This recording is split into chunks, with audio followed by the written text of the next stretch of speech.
नमस्कार, राष्ट्रपोत से मैं पवन केसवानी।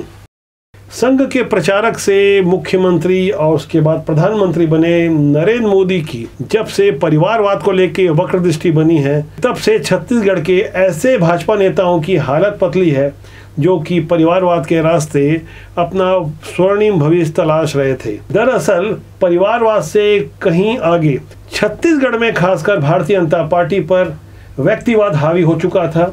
15 साल में डॉक्टर रमन सिंह का चेहरा इतना बड़ा हो चुका था कि संगठन को कुछ सूझ नहीं रहा था, और जब विदाई हुई तो उसके बाद जिस तरह के हालात निर्मित हुए उससे जग जाहिर हो गया कि यहाँ डॉक्टर रमन सिंह का कोई विकल्प नहीं है। यही कारण है कि भारतीय जनता पार्टी ने विधानसभा चुनाव के 1.5 साल से भी कम बचे समय के दौरान अजय जामवाल को क्षेत्रीय संगठन महामंत्री का दायित्व सौंपा।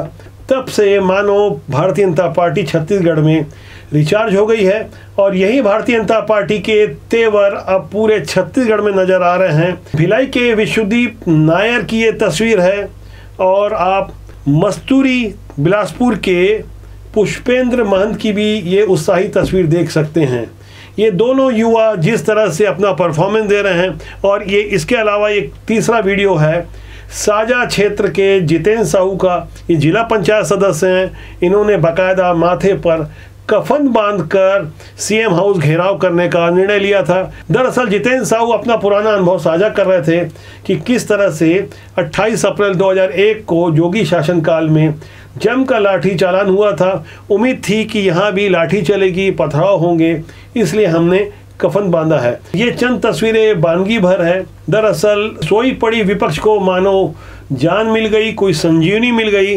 और इसके बाद 27 अगस्त को देश के गृह मंत्री और भारतीय जनता पार्टी के चाणक्य अमित शाह के दौरे को लेकर भी भारतीय जनता पार्टी बेहद उत्साही है। दरअसल गृह मंत्री अमित शाह रायपुर में एनआईए के बिल्डिंग के लोकार्पण के लिए आ रहे हैं। इन सब के बाद पूरे 2 घंटे शाम 5 से लेकर 7 बजे तक वो भाजपा कार्यालय जाएंगे और वहाँ तमाम संगठन प्रमुखों से मिलेंगे। न केवल भाजपा बल्कि ऐसे लोगों से मिलेंगे जिनकी समाज में व्यापक पकड़ है, व्यापक जनाधार है, जो आने वाले दिनों में छत्तीसगढ़ की राजनीति में दशा और दिशा बदलने का मादा रखते हैं। देश के गृह मंत्री के रूप में अमित शाह की वह मुलाकात वास्तव में बेहद गहरी हो सकती है। ऐसी मुलाकातों के मायने राजनीति को समझने वालों को अच्छी तरह से आ रहे हैं।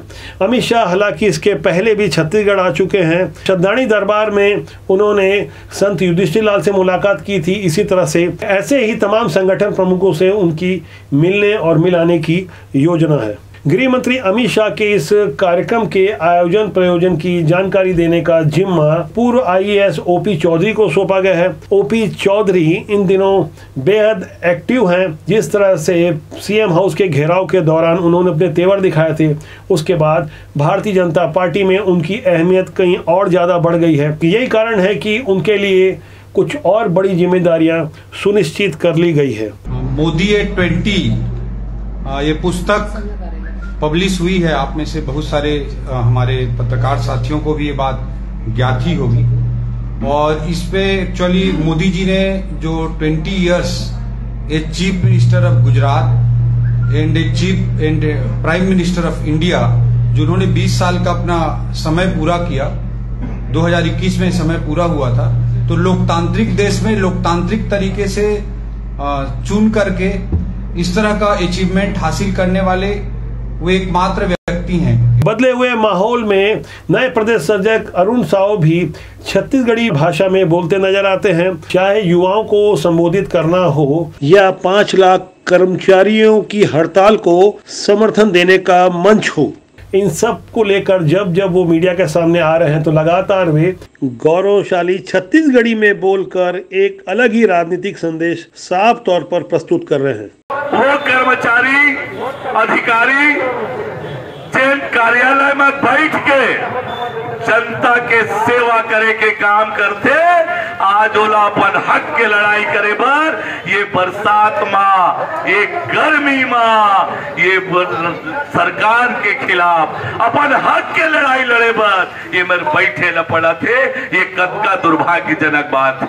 इन सब बदलावों पर संगठन के साथ साथ कांग्रेस की भी पैनी निगाह बनी हुई है। विधानसभा चुनाव के 15 महीने पहले भारतीय जनता पार्टी जो बड़े बड़े बदलाव करने की संभावना रखती है, उसमें प्रदेश के संगठन मंत्री के अलावा तमाम मोर्चा और प्रकोष्ठों और पदाधिकारियों को बदले जाने की जानकारी है। दरअसल यह बदलाव एक संकेत है जो आम कार्यकर्ताओं के सामने प्रस्तुत किया जा रहा है कि यहाँ व्यक्तिवाद अब हावी नहीं रहेगा, परिवारवाद से कहीं दूर भारतीय जनता पार्टी चुनाव लड़ेगी, यहाँ माइक्रो मैनेजमेंट पे काम होगा और राष्ट्रीय स्वयंसेवक संघ की विचारधारा को यहाँ मजबूती से प्रस्तुत किया जाएगा। दरअसल नए प्रदेश अध्यक्ष अरुण साव को भी राष्ट्रीय स्वयंसेवक संघ का काफी करीबी माना जाता है। ऐसे ही जब नए और बदलाव होने जा रहे होंगे तब वहाँ व्यक्ति का चेहरा बहुत बड़ा नहीं होगा, कि वहाँ दायित्व को महत्व दिया जाएगा।